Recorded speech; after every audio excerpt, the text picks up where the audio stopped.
Comme dans le reste de la zone euro, l'inflation accélère à un rythme inquiétant en France. Elle s'établissait fin juin à 5,8% sur un an selon l'INSEE. Cela a eu pour conséquence une baisse de pouvoir d'achat pour les Français qui ont vu les prix de l'énergie mais aussi de leurs courses augmenter au cours des derniers mois.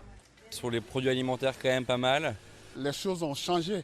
La flambée des prix a fait que l'inflation a pris de la hauteur. La situation est également de plus en plus difficile pour les entreprises, les grandes comme les plus petites. L'exemple de ce charcutier qui subit la hausse de ses coûts.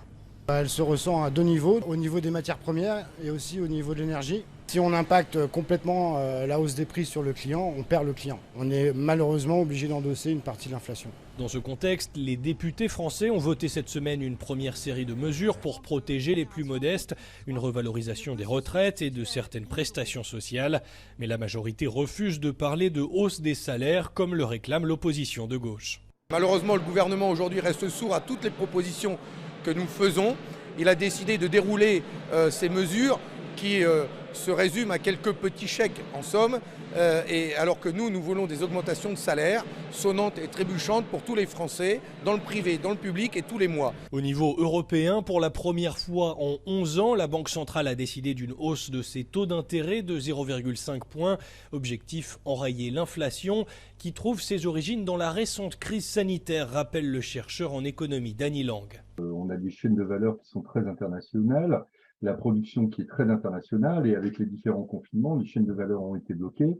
Et donc, on s'est retrouvé avec certains secteurs en tension. On a aussi eu des activités spéculatives sur certains marchés, notamment des marchés de matières premières et notamment le pétrole. Voilà. Et à ça est venu s'ajouter ensuite la guerre en Ukraine qui pose problème aux pays européens puisqu'ils n'ont pas de véritable politique structurelle de l'énergie. L'inflation en Europe s'accompagne d'une dévaluation de l'euro qui a perdu 10% de sa valeur face au dollar en 2022. La conséquence de la politique de la BCE, moins ferme que sa consoeur américaine, analyse la professeure d'économie Nathalie Janson.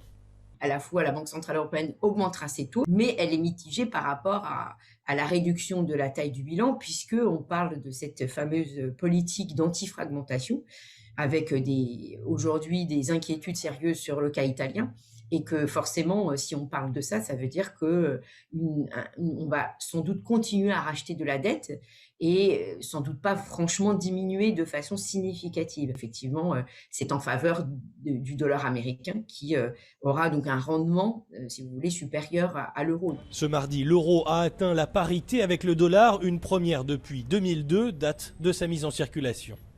On peut le dire, l'inflation est désormais la principale source d'inquiétude sur le plan économique ici en Europe. La Banque centrale européenne est dans une position délicate. Certes, elle vient enfin de relever ses taux, mais elle doit faire attention à ne pas fragiliser encore la croissance dans une zone, on le rappelle, qui est toujours menacée par une autre crise énergétique. Cyril Fourneris, CGTN, Paris.